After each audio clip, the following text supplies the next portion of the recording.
pivotal end of it, last 2 weeks. So if you have not registered yet, please go ahead and register yourself for the event. It's a wonderful event. So we all need to be there. 1 year of individual sadhana or your practice is equal to one visit of such event. Such is the magnitude and the energies transformation that you will find there. So with that, let's get started. So today we will talk briefly. There was a question that came in, a couple of times I was asked this question. So I thought I will clarify it, taking the opportunity to talk about it. Mind versus truth. And what does manifestation and visualization do versus what is truth? There is always this question that I am sitting in meditation. I am actually trying to get what I want. I am putting some intentions. I am looking for something. I have affirmations. I am using law of attraction. I am using my mind power to generate certain aspects of my life. Is that meditation? Is that what is called meditation? Or does it happen in meditation? How do you see the difference between the truth and the mind?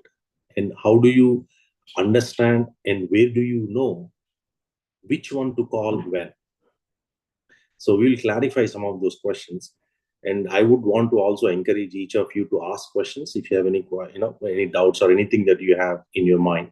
That way, this conversation goes very lively, because this confusion will go around forever, right? If we don't have that fundamental clarity as to why there is this distinct difference between the mind and the heart or the truth.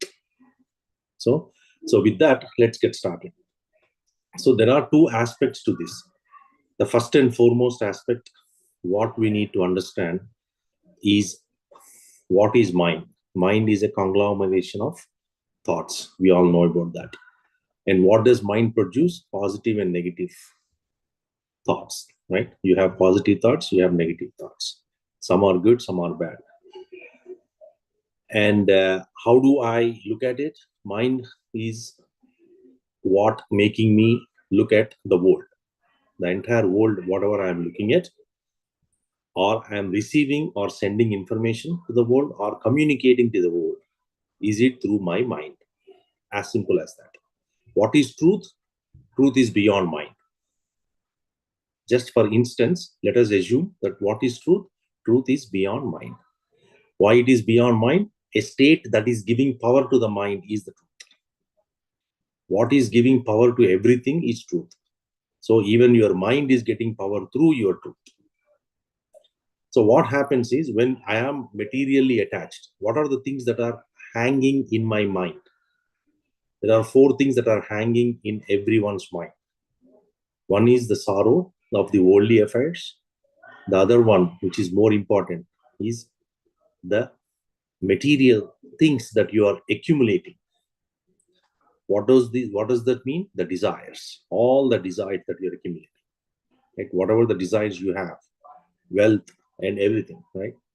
Third one is relationships, all the relationships that you have brought in. And the fourth one is the life itself. What is the purpose? Why we are here? What are you trying to get it and all that? The life purpose.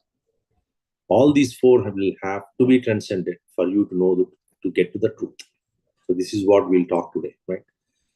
Now, there is a fundamental distinction between what I use my mind for, what I use to transcend my mind for. Okay. So if I am using my mind, so again, mind is the most powerful thing in the world, right? That is next to the truth. Truth is the highest and most powerful thing in the entire galaxies, whatever you call it, Brahmanda. Next to that, second in line is mind. Such is the power of mind. There is nothing like it cannot do. It can do anything and everything. Even the search of truth will start with mind. The truth seeker starts with mind, because I have to have an intention. But that intention is the highest intention of truth. It starts with the mind, but then slowly mind will no longer be there. That's truth. Now let's look at this process as to what is the truth, right? There are 2 distinct truths that we all have to understand. One is the relative truth, and the other is the absolute truth. Relative truth is something that is materially available to you, that has a lifespan to it. That is relative truth. My relationships are relative truth. My desires are relative truth, except for the absolute truth. And the third one, which is where my power and my money and my wealth, whatever I am accumulating in the worldly affairs, is all relative truth, which is managed, and most of it is controlled and processed by your mind. Fundamental difference. Now, am I looking at it in a way that I have an issue in my material world? Can I use my mind to clear that issue? Absolutely yes.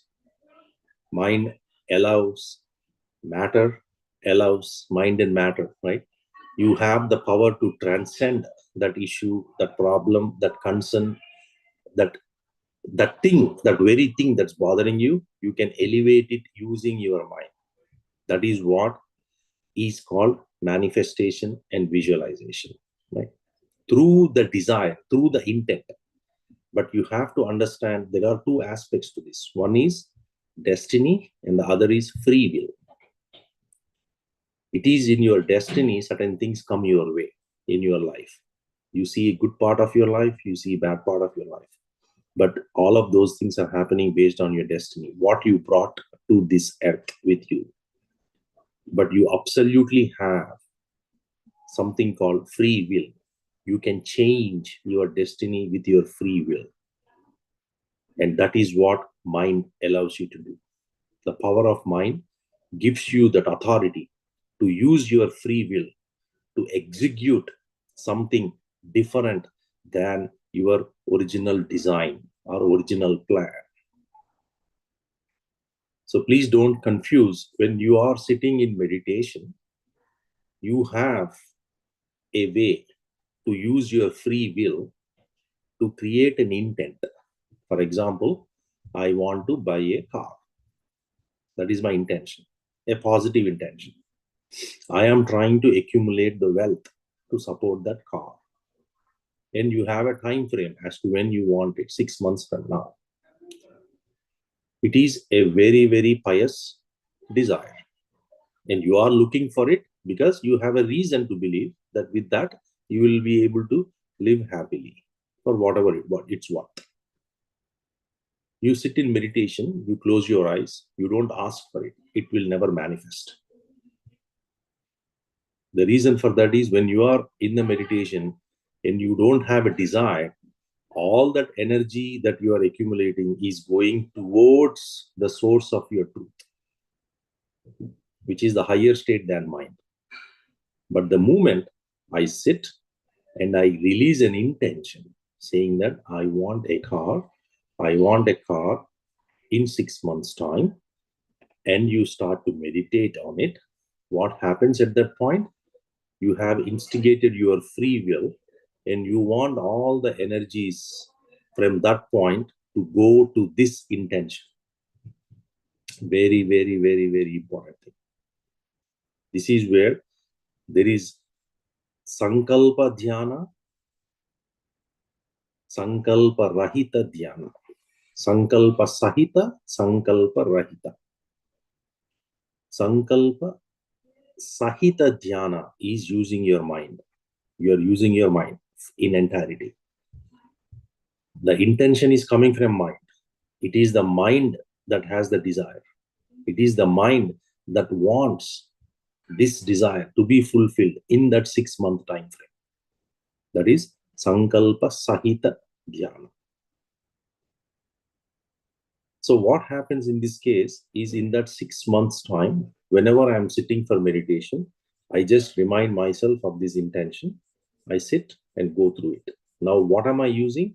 I'm using all that energy that I'm getting in meditation towards my intention. That's number one. Now, as you slowly start to understand the big picture, you also would want to see that how am I going to manifest this intention in a shortest time. For that, there are 4 aspects to it. You are thinking about this intention, number 1. Number 2, you are feeling about it. First, you have to think about your intention. I need this car. Then you have to feel about it for manifestation. Then you have to do something about it, action. Then you are going to become that being. Thinking, feeling, doing, being. These 4 have to come together for anything to get manifested. So now I am sitting. I wanted to get this car. All my energies I am using to send the energies out using my mind. And I'm trying to get this car in 6 months' time. After I come out of meditation, I get relaxed and I'm running around. Is it going to happen? You will never know whether it's going to happen or not. Because just because you put the intention doesn't mean nothing. If you don't have dedicated energy supporting that event, that intent that you have. What do? I wanted to have affirmations supporting that. I wanted to use my manifestation techniques using my power of my mind. That happens outside of meditation. What do? I write about that. There is 555 manifestation principle. There is 999. There is 777. There is 333. There are so many. There is a pillow manifestation process. I am sure manifestation process. There are so many different ways you will be able to manifest something using your mind power. And this is relative truth. This is also truth, but this is relative truth as compared to absolute truth. We'll talk about absolute truth a little later, but just want to clarify that when I am sitting in meditation, majority of the techniques that you see out in the world today are for relative truth. I want to calm myself, relative truth. I want to relax, relative truth. I want to let stress out from my system, relative truth. I need this, I need that, relative truth. I want to become this, relative truth. I have a beautiful wish, relative truth. I want this power. I want the money. I am earning 1 million today. I want to earn 5 million from 6 years from now, 5 years from now. Relative truth. So what is happening, whether you know it or not, within a short time, the relative truth will take over the purpose of you, and you start to keep using the relative truth, and you are far away from the absolute truth. The very meditation has the capability and capacity to fulfill a relative truth, as well give you the authority to get to absolute truth. Meditation alone cannot make you into absolute truth. Meditation will give you authority. It will give you the authority to get the knowledge to become that absolute truth. So in the scriptures, they talk about this with 2 different things. Samanya Gnana, Swarupa. Samanya Gnana is Swarupa Gnana, right? Is who you are. What's the actual real of you? Absolute truth. And Vishesha Gnana. Vishesha Gnana means Vishaya Gnana, the outwardly mind, the world. What is this whole world about? Right? What I am doing here is by using my manifestation technique, I am getting my Vishesha Gnana. I am not getting my Swarupa Gnana. This Vishesha Gnana is what the desires are all about. Whatever it may be a bodily desire, it may be your emotional desire, it may be your mental desire, it may be a spiritual desire to begin with. All of them are under this Vishesha Gnana, the knowledge of the worldly affairs and the knowledge of the absolute one. So what happens in the earlier case, I wanted to manifest this in the shortest time. So what do I need? The question is, I'm going to do every day 45 minutes of meditation. and I want to manifest this in 30 days. The greater your wish, the longer it takes, and the deeper you need to build energies. It is as simple as that. The wish is like higher enough, you got to reach that higher state for you to get there. For that, you need to do long meditations, deep meditations. That's how you accumulate the energies. The more energies you accumulate, the faster you have the capability to make that happen. It is not going to be an overnight thing, it takes cycles. So, obviously, your meditation alone is not going to cut it. So, what do? You want your outside of meditation also to help you to manifest what you're looking for in a very shortest order. That is using your mind power, the relative truth. How do you manifest it? By using mind power. You actually think about it every day in your day-to-day cycle, not in the meditation, outside of meditation, as affirmations. Whether you write it down, you pen it down, you get it, or you keep it here, or you have a vision board, or you use your water, technique, or you use your breath technique. Whatever the way you want to bring that into your system, you will start to manifest it. This works in wonders. There is something called Pearl, somebody called Pearl actually, right? He created this I am sure manifestation. I don't know whether you have heard about it or not, but it is called instant manifestation. Anything you want to instantly manifest, you can use I am sure. Right? There are some examples that he talks about in the book. Like one of the things that caught my attention was something on the job, right? He talks about, you know, you want a promotion, right? You're looking from your current grade to the next grade. How do I do that? You just repeat yourself saying that I am sure I am promoted. I am sure I am promoted. You keep repeating it. That's it. Instant manifestation. How does it happen? I am using my mind power. Yad bhavam tad bhavati. That is the truth. That is the relative truth. Please understand. Bhagavad Gita talks about absolute truth. It also talks about relative truth. You have to differentiate between these two. Otherwise, you will get lost. All guided meditations, all sankalpa sahita meditations, all meditations that are instruction based, command based, all meditations that are related to healing, all meditations that are related to a particular thing or an event or a particular aspect as to what you want to get in this world, all come under this relative truth. And when you start to look at some of these things, right, it is very, very, very, very, very simple. The only concern is a lot of them don't know how to manifest it. Manifestation, anything, if you are a meditator, manifesting anything is the most simplest thing. Now, the two aspects that we have talked about here is one is the intention itself. The second one is how do I get that? Now, I'm actually talking outside the meditation. Okay, I'm using my mind power to manifest something in the quickest way. What are the techniques? How do I go about it? That's what we are talking about. You are a meditator. You are already getting the energies.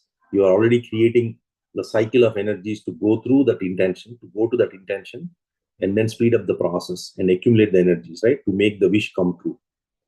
But I want to speed up the process. So outside of my meditation time, in the morning time, in the afternoon time, I got to repeat myself. I am sure I got promoted. I am sure I am already promoted. I am sure I have been promoted. Whatever may be that intention or the affirmation that you want to put, you got to be very precise.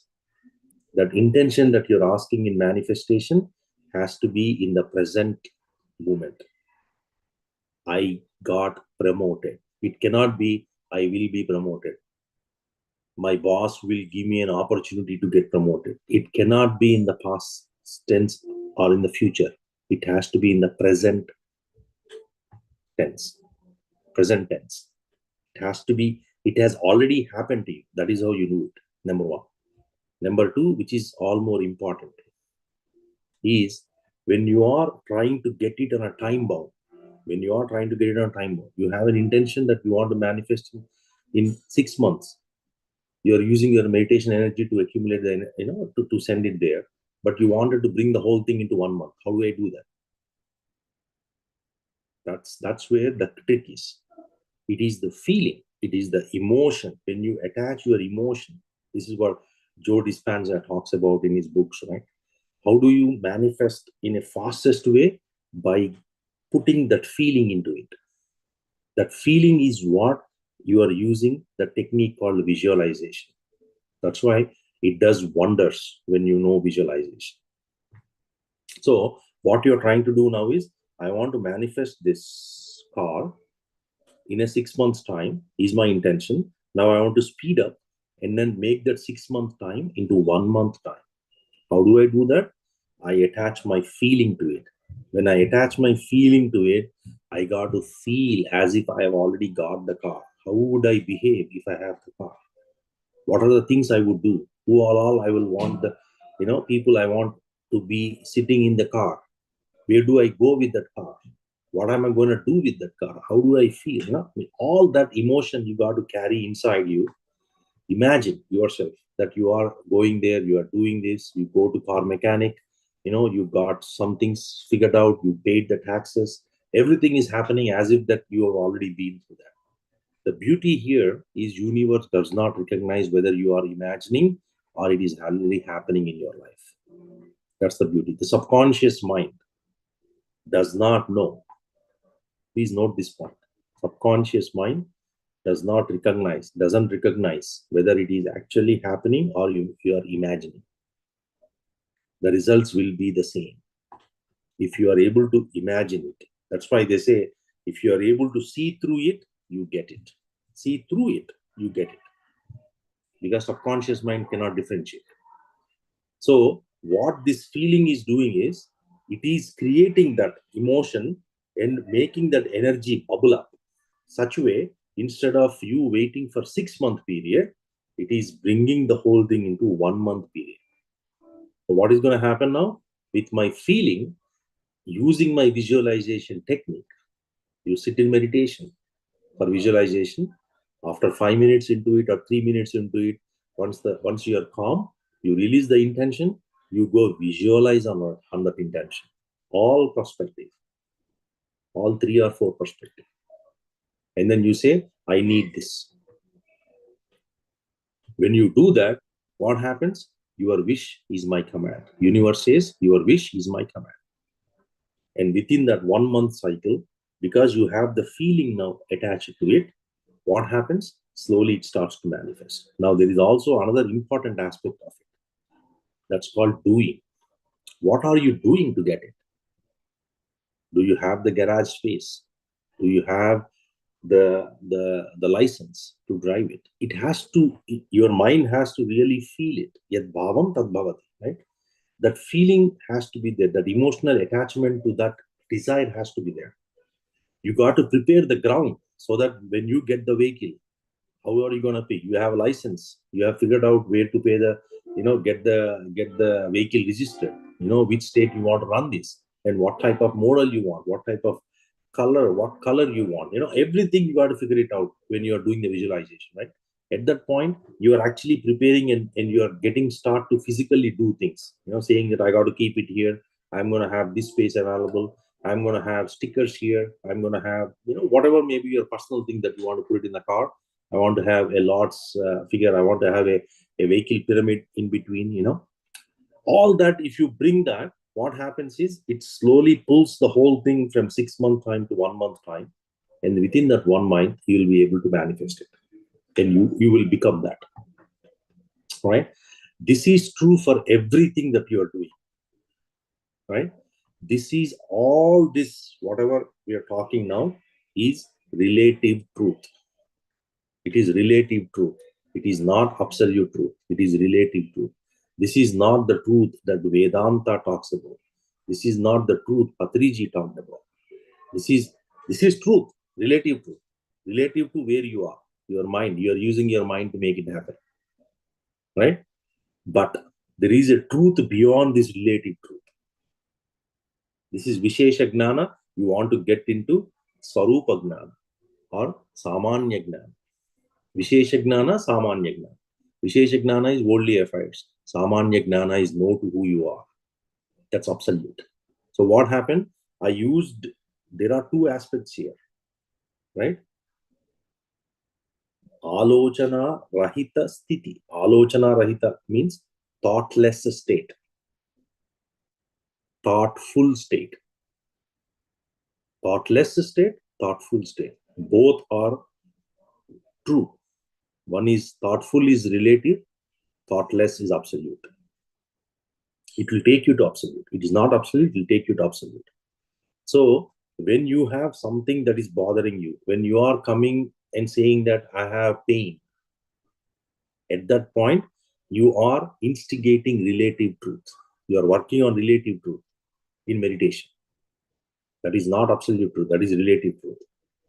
You are getting some guidance for anything that worldly affairs, that your relationship, you want to make it better. That is relative truth. You are using meditation, but that's relative truth. So majority of the techniques that are out there are supporting this relative truth. Yad bhavam tad bhatihi. Yad bhavam tad bhavat. Ya matihi sa gatir bhavet. Ashtavakra Gita talks about it. How you think, so shall you get, so shall you become. So what happens is, in this process of manifestation, you are using different tools, right? What I say, so shall I get. So your affirmations, you are repeating with your mouth. Whatever you are saying it, it's going to come. You're using your mind techniques, manifestation, visualization, to make things happen faster. And you're asking for something that you don't see it today. You don't have it physically. It doesn't have to be physically available to you. You can ask for something to come your way 15 years from now. That is the power of mind. It can get you that. You don't even have to think about it. You don't know what you want 15 years from now. You can dictate that at 15th year, so and so date, so and so time, I want $50 million in my bank. Your mind can get you that. Such is the power of your mind. All you have to do is, at that point, sit down, create that feeling, plan the action, do some action, and then you'll become that eventually. So this is relative. This is all about relative. Any questions on this? This is an important topic. Not everybody gets that vision of like asking for, I want like $50 million. It is not going to get manifested until like it is there are so many business failures only because like we have like wrong, like intentions, like, oh, I want to achieve this, I want to achieve this. Yeah. It's not going to happen. You're right. You have to work towards it. You have to earn your right to get that intention fruitified, right? Every one of us have intentions, but we don't have the supporting energies to realize it. That is where these techniques are going to help us. That's why relative truth is equally good, right? Shankara Acharya talks about Brahma Satyam Jagan Mithya Jivo Brahmaiva Napara. Right? Buddha says the same thing. Brahma Sunyam Jagat Sunyam Jivo Brahmaiva Napara. They both are Sunya. He talks about Sunya. Patriji talks about it. Brahma Satyam Jagat Satyam Jivo Brahmaiva Napara. Why this Satyam? Satyam means one is relative truth. I am feeling it. I am going through it. I am touching it. I am experiencing it. I have an emotion that's attached to it. How can I say that this is not real? When my cell phone falls down, my cell phone breaks, it is real. I have a feeling now, oops, my cell phone broke. Oh, what do I do? I'm really going through that pain. How can you say it is not real? Right? So if you look at the mithya aspect of it, the relative truth aspect of it, they both are same actually. What is mithya? Means that you see it, but it's not there. You see it, you feel it, you go through it. But until you go deep into it, you will not realize that is not there. That is mithya. Yamasa Maya. It's called Maya. It's there, it's there. It's not there, it is not there. For one who wants to see it, it is there. For the one who transcends it, it's not there. So what Patriji said is Brahma Satyam, Jagat Satyam as well. Why? Because I am going through, me as a person is going through it. I have a feeling, my phone broke, I have pain, I'm figuring out what to do. It's really happening to me. Nothing is in the false reality. It is really happening. So that is relative truth. Now coming back to your question, every one of us have intentions, but we don't have the supporting energies. What do I mean by supporting energies? It means you have 10 things that you are running parallelly. How much of this one thing that you want, the seriousness and the sincerity in achieving that goal, how far you want to go to achieve that goal, that's what matters. And that's what makes success and failure of any intention or anything that you're manifesting or visualizing. You can only manifest and visualize and get that without any problems when you wholeheartedly believe in it, when you dedicatedly, committedly put your time into it. It is not something that out of these 10 things, I want this thing happen now. And then you don't use 24 hours time, you put 10 minutes of it and then say, manifest it, manifest it. It is not going to happen. You got to become that. You have to be in that phase. You have to go through all that, whatever you can. That's a relative truth. Then you will manifest it. That's why the success rate, since you talked about entrepreneurs, the success rate in entrepreneurs is only 1%. Because only 1% believes. Rest of them are there. They are only seekers. The mind is scattered in many different directions. The focus is not like Arjuna. So it is not going to get manifest what they are looking for. It's if it is out of comparison or not. Or it has to happen to them. Like, for example, if you take superstar Rajinikanth, for him, it just happened to him and then he's growing in that, he's manifesting it, and he can enhance it because it is falling in the place of for him destined to become that superstar, the money, everything, without even any, he's not handsome, he's not anything rich, it's all like kind of happening. His destiny is taking him, and then he's tuned to that kind of mind energy.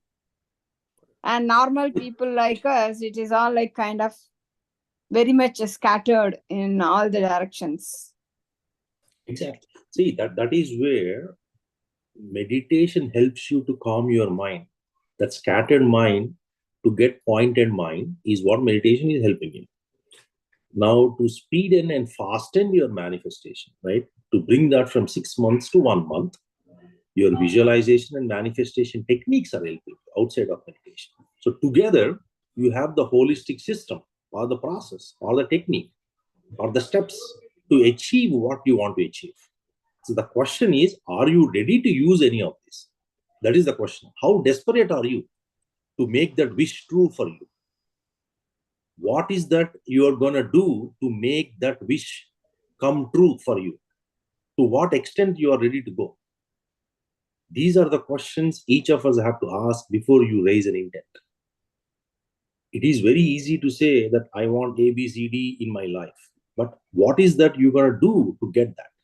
What are the things that you're going to sacrifice? You have to have, when you're visualizing, when you're manifesting anything that you want in life, you can say that I want to go to the moon. I want to like, for example, I'll give you a meditation example, right? I want to get an astral travel. Okay. How serious are you to get your astral travel? Are you willing to put 4 hours of your time every day to do meditation to get that?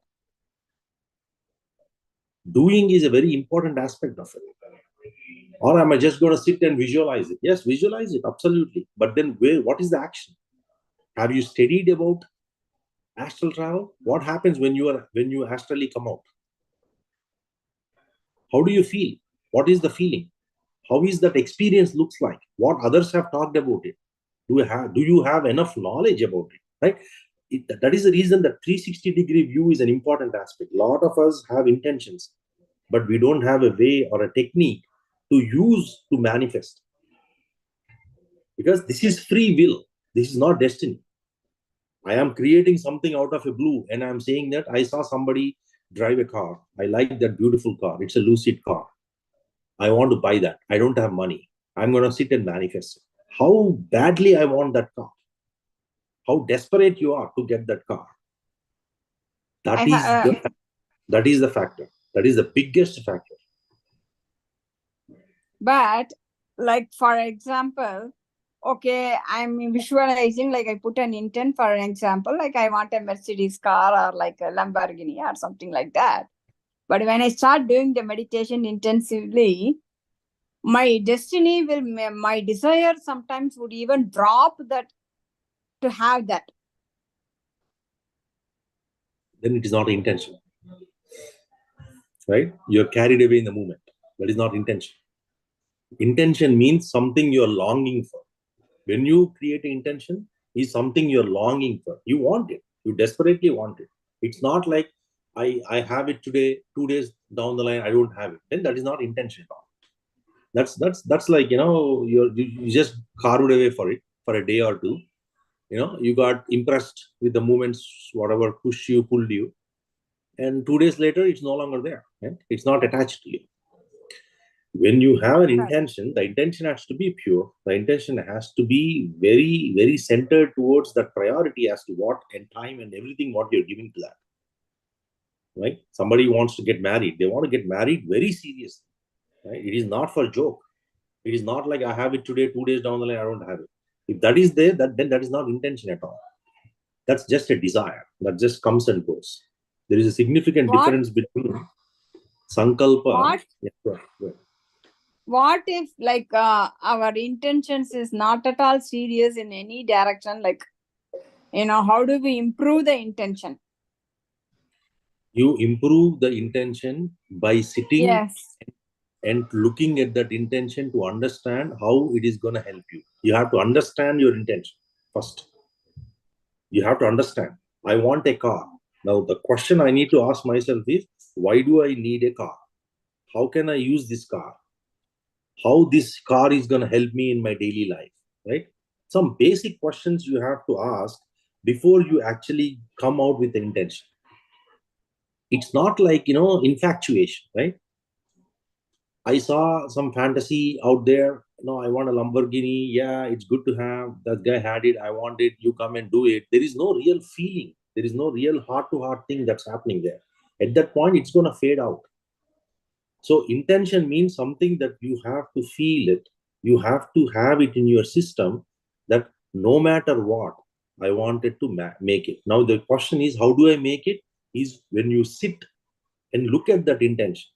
When you spend some time to look at that intention to see whether this is a real thing that I wanted or this is something that, some kind of infatuation, right?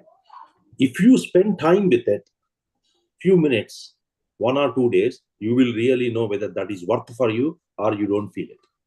The moment you don't feel it, it will drop from your system. I don't even have the clear intention, Anil. I don't even clear intention of what I want in my life. What is the purpose of my life? I have no clarity, no clue at all. Exactly. So that's where I'm coming, right? So now I'll give you the other perspective, and that's where this question will come in play, right? Now, so far we have talked about the free will. I have exercised my free will and brought intentions, manifested, visualization, whatever the techniques I've used, right? And then I created that reality for me, right? I create my own destiny. I created my own destiny by altering the plan that I brought.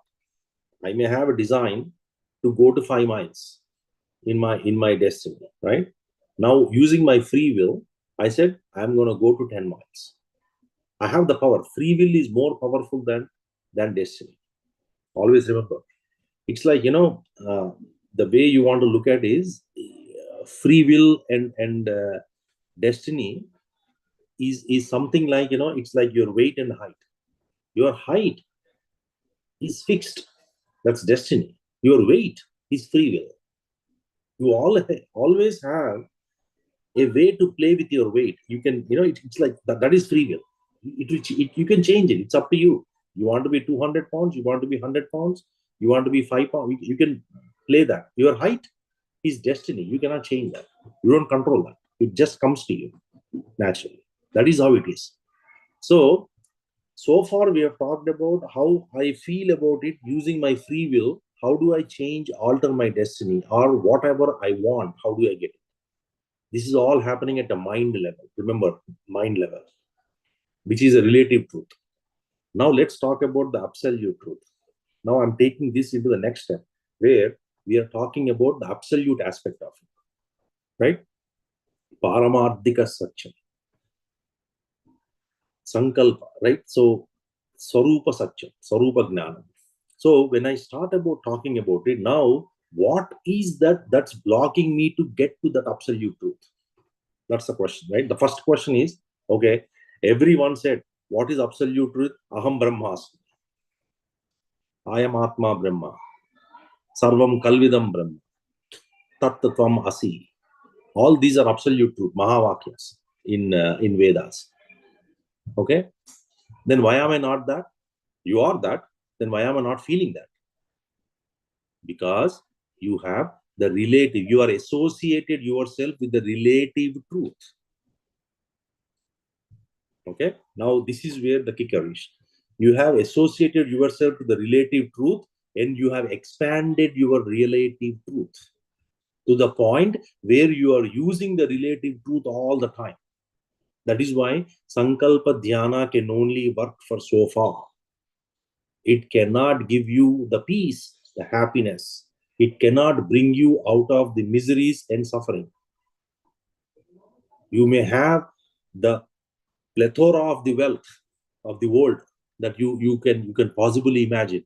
You will not get the peace. You will not be happy. You will not get out of suffering. Because those states only come to you when you go beyond relative truth. That's the fact, right? So you find two types of sadhakas. There are two types of truth seekers. Okay, just because I have meditation in my life doesn't mean that you are the absolute truth seeker. You are not. It doesn't mean that. Yes, you have meditation. The question is, how are you using your meditation? Are you using it for relative gains? Or are you using for absolute one? If you are using it for absolute one, then you are looking for happiness, peace, and you will not suffer.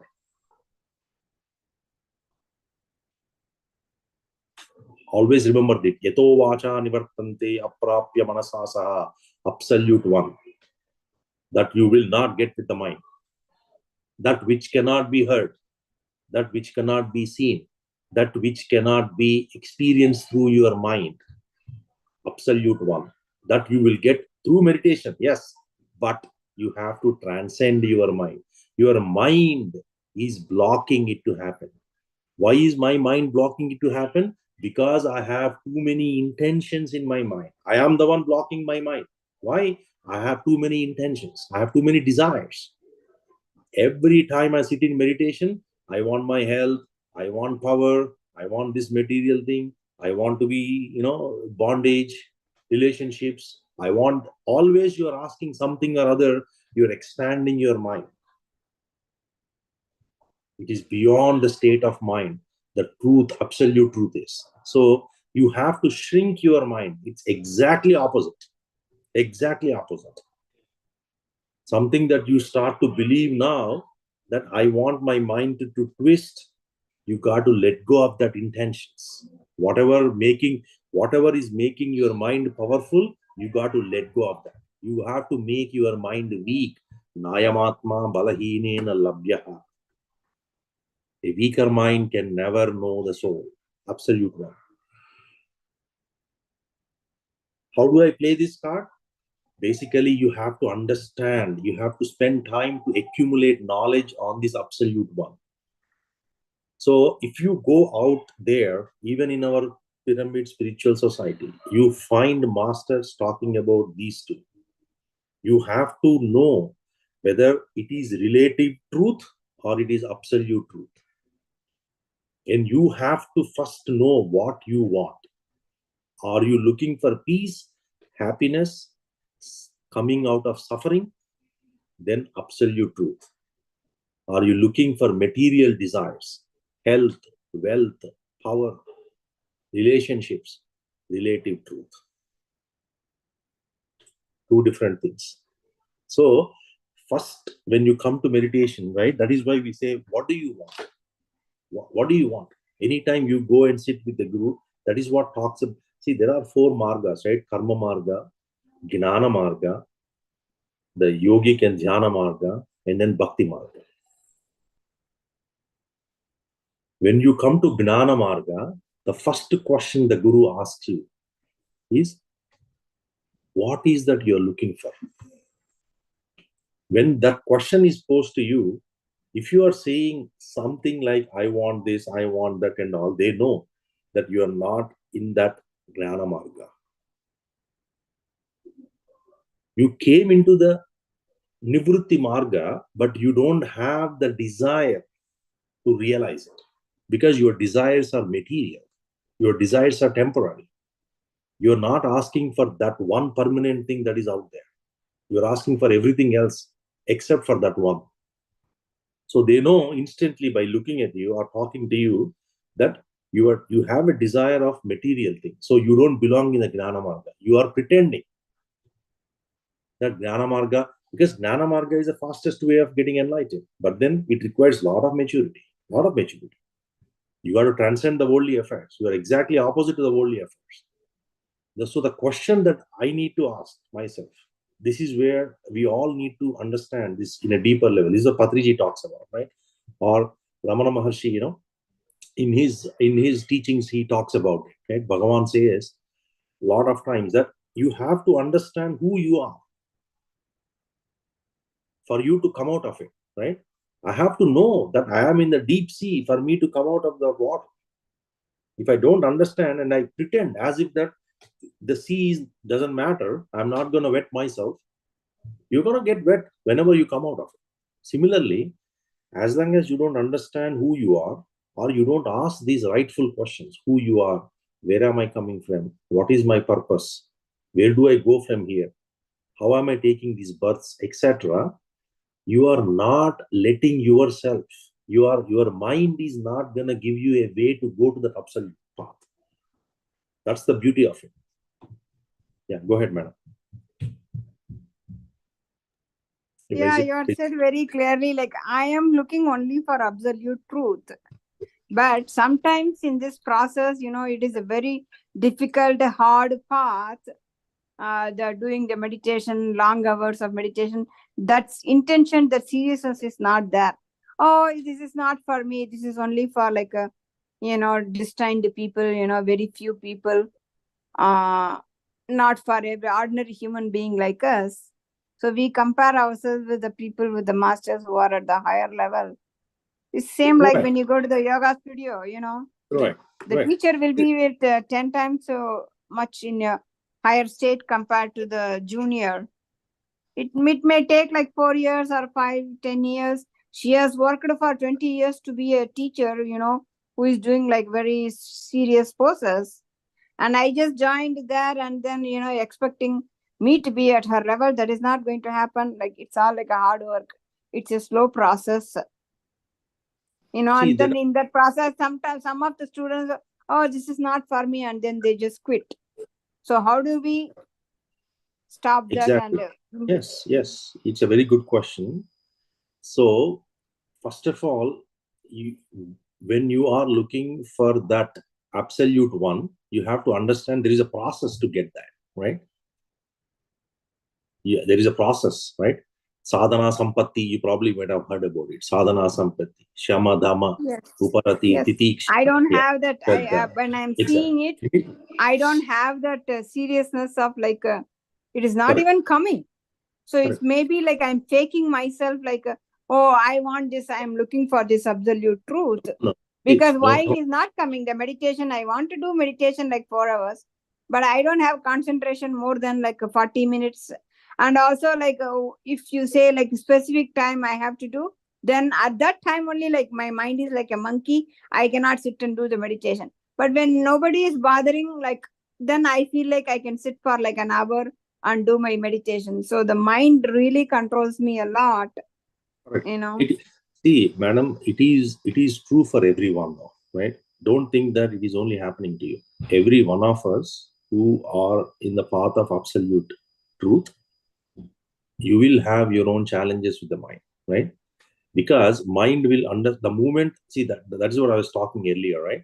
The mind is, when you ask the questions, right? What is my purpose? Why am I here? That those questions have to come from your inner. It's not like you're asking question for sake of asking. You've just looked at a video and then you're asking, okay, yeah, it's a good question, why did he ask? It's not a logic mind question. It's coming from your heart, bottom of your heart, trying to understand Yes. what is this, right?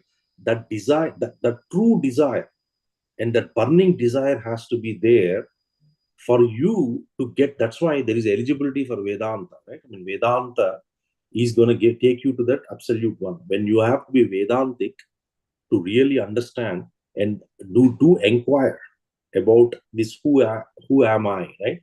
What is this absolute truth all about? They say that if a disciple goes into the river and the guru pushes him into the water, right, into the deep, right, until his last breath, how he feels, and when he comes out, how does that feeling look like?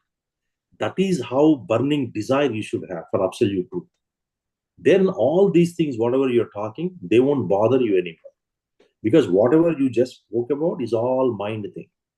Mind will play. That's the truth. The truth is, mind will, the moment mind will start to know that you are getting into the absolute truth, you are saying that, hey king, get away, give me away. King is never going to give you away, because he's the king of your kingdom right now. He's been enjoying that fruitful life forever and ever for long lifetimes. And suddenly you're saying that from today, mind, just skip, get out. It is not going to get out. It's going to fight. That fight is what you're going through. Why it is making you saying that, okay, I don't. So for that, you need to have deeper understanding. Read about truth. Read about this absolute truth. Knowledge. Accumulate knowledge of absolute truth. Then what happens? Mind will start to surrender. Mind will slow down.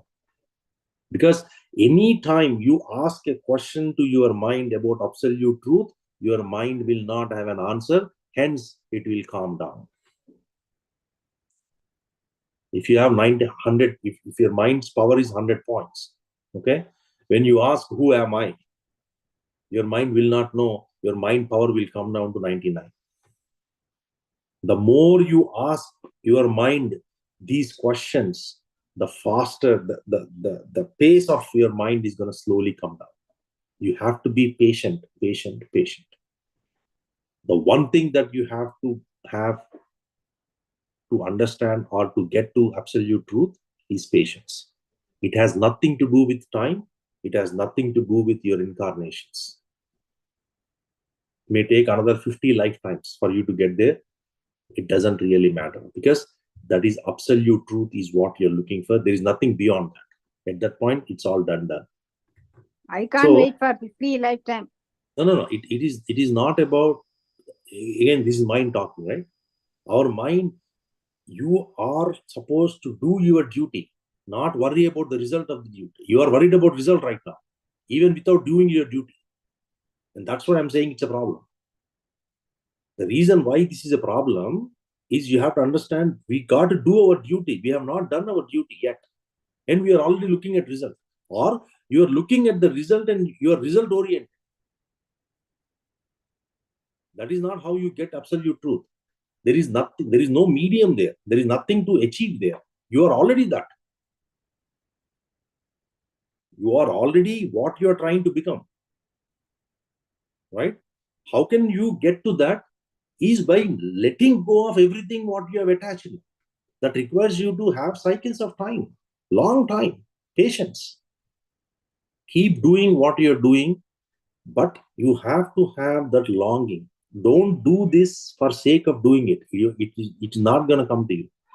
Have the desire to get to absolute one. You got to calm your mind. You have to meditate for long hours. It is a must. Anyone who sits in long hour, 3 hour, 4 hours of meditation, there is a possibility that you will at some point go into sunya or samadhi, savikalpa or nirvikalpa, whatever it is. You have the possibility. But the ones who are sitting for 30 minutes, 45 minutes, the chances are very less. Second Yeah, thing, I'm going from 100 to 99. That is why I just keep on like coming back again and again, because I see something change in me. But it is not like it. And also, like you mentioned about like the thoughtless state. Is it a samadhi state? Like when you can sit like for like without any thought for like 3 4 days. That is why like you are like enlightened. Is it the samadhi? samadhi state means you have balanced, right? Everything is balanced. Sama means balance, right? Your mind is no longer acting upon. The ocean is calm. That is the state of samadhi. Now, there are two types of samadhi. One is the nirvikalpa and the savikalpa. Savikalpa samadhi, your mind is still acting, but it is acting towards the truth. It is going towards the truth where it is getting you all those answers. Who am I? Where am I coming from? What is my past life? What is my next life? How will I get enlightened? You may have probably see some gurus and all. That is all happening, at that level, realm of it. Savikalpa. Nirvikalpa means you're done. You're pretty much out of it, right? You're out. So that is what the Nirvikalpa is, the final state of Samadhi. There is nothing beyond that. After that, there is only Kevala Samadhi, which is like beyond that Nirvikalpa, because Nirvikalpa, you are doing something to get to that. In the Kevala Samadhi, you're always in that state. There's no mind, that Patriji like. So it is all the journey that we need to. That's why it takes a lot of cycles. First, you have to get used to asana. Then you have to get used to some kind of pranayama, right? It's a process, right? It's not like sequence. There are things that you need to do parallelly. Like Ashtanga Marga, Yama, Niyama, Asana, you can parallelly practice that. Pranayama, to some extent. Pranayama, Pratyahara, Dharana, you can practice them together. Then Dhyana, Samadhi. If you have very good control of dharana, then dhyana can happen. Because using dharana only, dhyana happens. Dharana means the undivided attention onto the dhyeya. Dhyeya means what are you trying to look at? What are you trying to look at? Your breath. Undivided attention to your breath. Uninterrupted attention to your breath. That can come to you with dharana. How dharana helps, how dharana works for you, having the pratyahara. What is pratyahara? Taking your senses inward. The outwardly senses that go all the time, look for pleasures, you're bringing them back inwards. Pratyahara.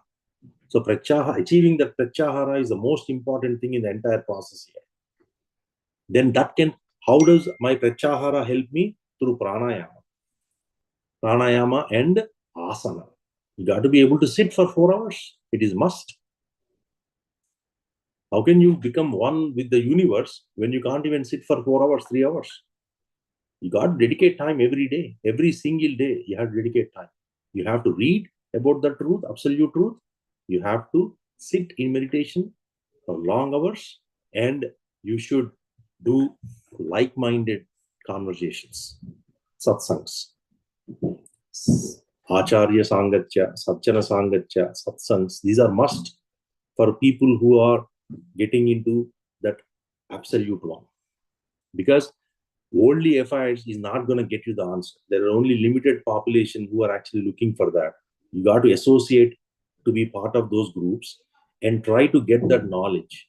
The more you gain the knowledge, the easier it becomes playing with it through your mind. When your buddhi is intelligence is expanded with the consciousness, with the absolute consciousness, it can limit your mind to play the cards. Otherwise, your mind will talk rubbish all the time. It will not allow you to go into the absolute state. So let me bring the question back, right? First of all, know what you want. Inadvertently, inherently. Your mind knows what you want, but you may not know about it, or you may not recognize about it. So please sit, spend some time to yourself, understand what you want. Fundamentally, what do I want? Do I want peace, happiness, out of suffering? Then absolute path. Takes long cycles, takes lot of wisdom, takes lot of your time. Your patience is needed. You cannot expect this to happen overnight. It takes years, sometimes lifetimes. It doesn't really matter because you are looking for the ultimate thing.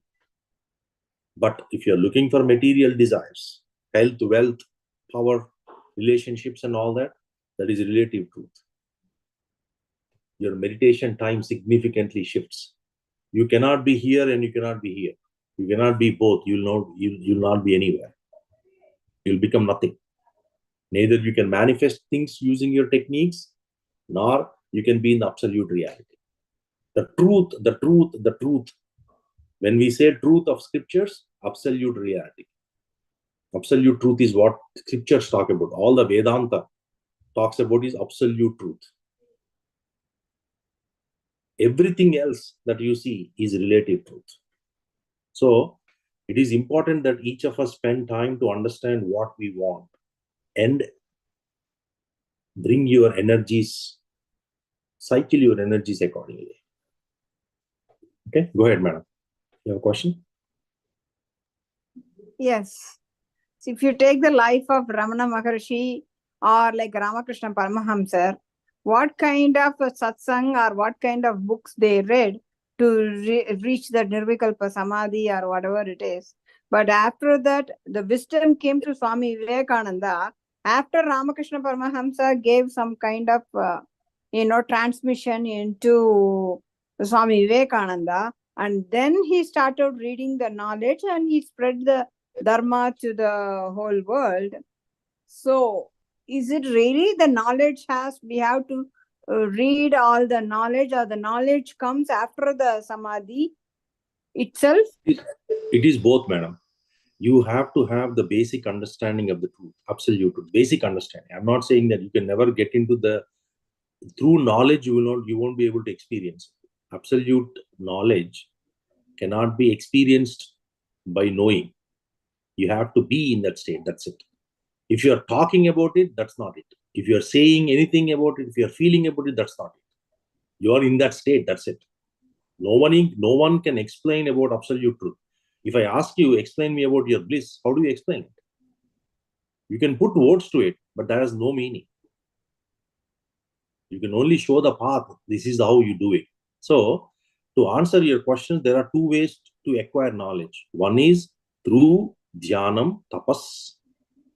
Other one is svadhyaya, reading books. So, because we are not accustomed to sitting 12 hours, Ramana Maharshi sat for 20 years, right? 14 years of continuous meditation, right? If you are able to do so, you will get it too. Absolutely. Nirvikalpa Siddhi, right? Same is Ramakrishna Paramahamsa. Ramakrishna Paramahamsa, when he sat in his meditation the first day with his guru, he sat in meditation for 3 days continuously. 3 days. He went into the deeper state, right? And then he saw Kali Mata.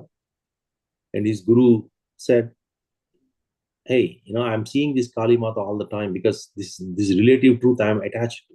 He said, take a sword and then break her into two. Kill her. Slice her. He sliced it. Then he went into 3 days of samadhi in the first sitting. So, and when you say Vivekananda got it, it is not that they got it just like that. They have attained that sadhana state in their past lives. They have already completed all that. They came as incarnations to do some service to the humanity. That's why they are able to get to that state faster. If we have that authority and we are in that state, we will also get it. But don't underestimate that you are no different. You are absolutely no different than the very Bhagavan or very Vivekananda or Ramakrishna Paramahamsa. You are same soul. You are made of the same material, same matter. Only thing is, we don't see it that way. They chose that path of absolute to become that. You did not choose. You chose life of material. They chose the life of absolute. That's the only difference. Their priority was only absolute truth, nothing else in this world. Our priority is in the middle path. You want this, you want that. So it takes time, obviously, because your energies are divided. So my question is that the knowledge comes after the samadhi, or like before accumulating. Because we accumulate the knowledge, we will get to the path of the absolute truth. it is both. In the Savikalpa Samadhi, all your questions will be answered. Okay? If you are able to sit and then go into the Savikalpa Sthiti, you will able to get answers to your questions. But those questions you should have before you sit. The other way to look at it is you are understanding what this truth about. Basic understanding. Shravana, Manana, Nididhyasana. Sakshatkar. Shravana means listening to the truth. Manana means repeatedly contemplating on it. And Nididhyasana. Again, contemplation plus meditation. Then you have Sakshatkar. You will realize the truth. So, this way or that way, it doesn't matter. Both will give you the same results. What is that you want? Do you want to know about it so that you can spend time accordingly? Or you want to sit for hours and hours and hours, 24 hours, 12 hours every day, right? Balayogi did meditation for 23 hours every day. If you are able to do that, he did it for 12 years like that. Then you will get all answers. You will get all the answers in tapas. How did he do that? His willpower? Exactly, right? He got, I mean, that's what happens, right? I mean, how did Ramana did it? I mean, Ramana Maharshi did it, means they have. You mean the guy that he is going to come this August 23rd, the Balayogi Balakrishna? Or you are talking about someone else? No. I'm talking about Shiva Bala Yogi, that he's no longer okay. on the earthly body, right? Earthly plane. I'm talking about some of these Maharshi, some of these, who have enlightened people like Patriji, right? I mean, Yeah. And be in that state for a long, long time, right? I mean, how did that cut? It did not came from this life. You have to understand it, right? They have done penance for years and for lifetimes, and all of that came in, and you got it, right? So uh, again, it's not about comparing about this way or that way. It is about trying to understand. It is easy for you to understand about the truth and have a basic, at least the basic understanding what absolute truth is, what relative truth is, and at least know what you want. And then what is that you need to do to get there? Shravana, Manana, Nididhyasana, Sakshatkar. Shravana means you have to listen. Listen to what? Absolute truth. How many times? Thousands of times until you get bored. Truth will not sink into you until you listen to the same thing 1,000 times. Are you patient enough to listen to the same thing 1,000 times? Yes, I am. Yeah. Then the second thing, are you ready to put time every day? Manana. Every day, are you ready to put time for this absolute truth? To know, that is where to I'm get lacking. I'm lazy. absolute truth. Exactly. If you have those two, then what comes is the meditation, contemplation and meditation. Third step, nididhyasana. The fourth one is sakshatkara. If you are able to do these three things, you will get the truth realization. That's for absolute one. For material ones, you can always do anytime. There is no sync up on that. So start to shift the thought process to understand what you want and why you want it. Longing, you should have longing. That is what we talk about, right? After Uparati, Shraddha, and all that, that final thing in the sadhana chatushtayam is mumukshatvam. You have to have a longing, a very longing. That's number one desire. That desire will never go away from you. Should never go away from you. That longing to become that realization, right? I want liberation. I want freedom. I want enlightenment. That's all I want. I don't want anything else. Anything else have to come and go. But this one has to stick to you as number one priority in your life. Are you able to sacrifice things to get to that enlightenment? If truth is one of your priority, if absolute truth is one of your priority, then you will not realize it. Truth has to be the priority for you. Are you ready to sacrifice everything for that truth? Are you able to surrender yourself to the truth, absolute truth? Then you will get it. That is the power. You cannot have God as one of your priority, because God is not a medium and God is not a thing, right? That you can say that, okay, between my TV and my prayer, I'm going to choose TV today, I'm going to choose prayer today. It doesn't work. At this level, you will never get it.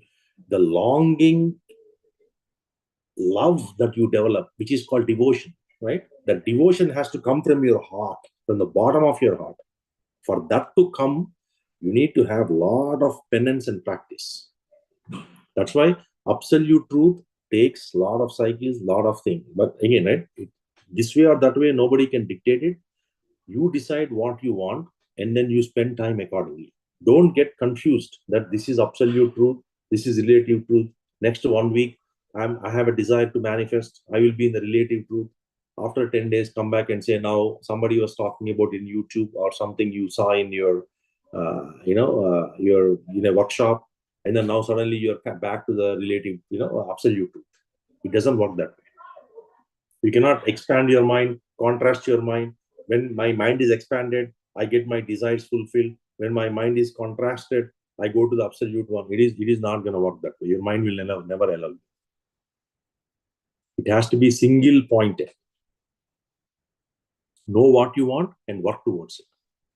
There is no good or bad. There is no this way or that way. You can have your material gains. Absolutely, you have the authority. You should do it depending upon how you look at it. If you are way matured enough that your material life is, hey, it doesn't really matter, I'm in the big picture, then it's absolute reality. All right, any questions? We'll take 1 or 2 questions and then get into meditation.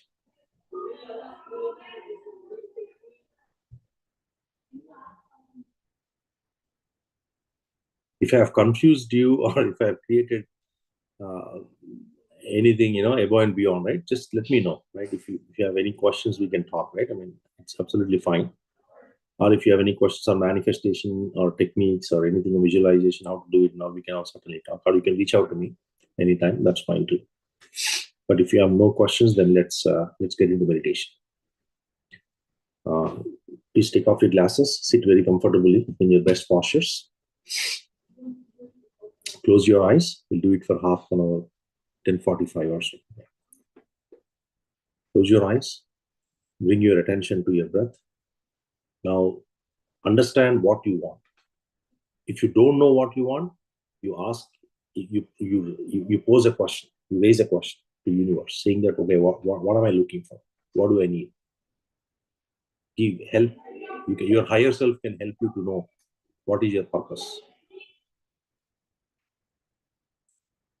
Next week, we'll talk about what happens when you choose relative path versus absolute path, right? What are the things that you need to do for you to be in the relative path? And what are the things that you absolutely have to do for you to be in the absolute path, absolute reality, or absolute one, truth? Slowly bring your attention to your breath. Close your eyes. Be with your breath. Be with your breath. Be with your normal, natural, soft, tranquil, and tender breath.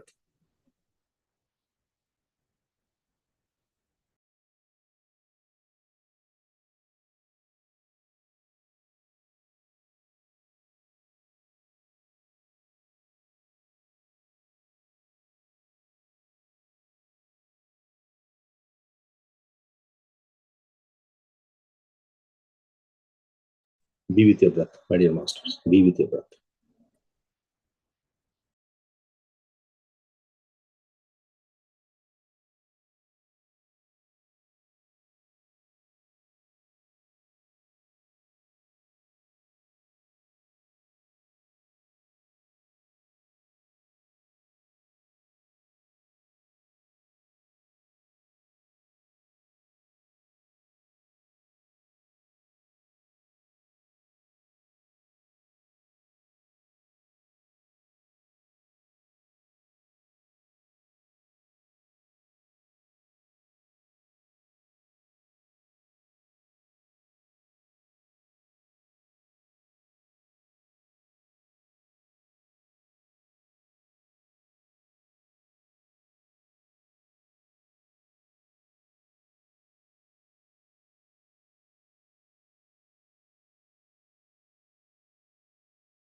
Last 1 minute.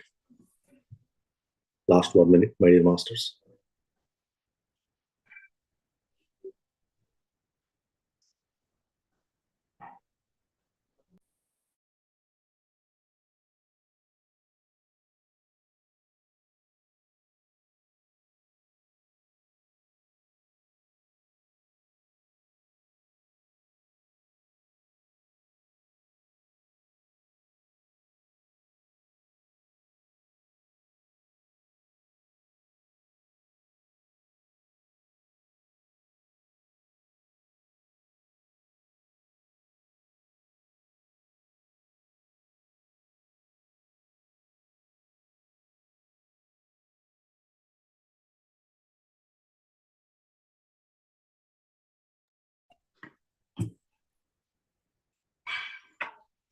Last 5 seconds. 5, 4, 3, 2, 1, 0. Please slowly take your hands and put it on your eyes, and gently, whenever you're ready, slowly open your eyes and look at your palms. Thank you. Thank you. Thank you. Thank you, masters. Thank you for the wonderful opportunity. Anyone would like to share experience or any questions? Please go ahead.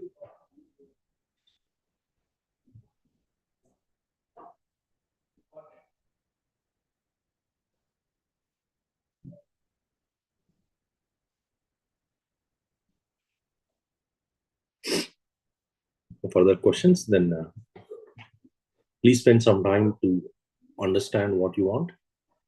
At least have some kind of inclination towards absolute truth versus relative truth, so that you can have better meditation experiences. Okay, we'll see you all next week on the topic. Thank you very much. Have a great evening. Good morning, India.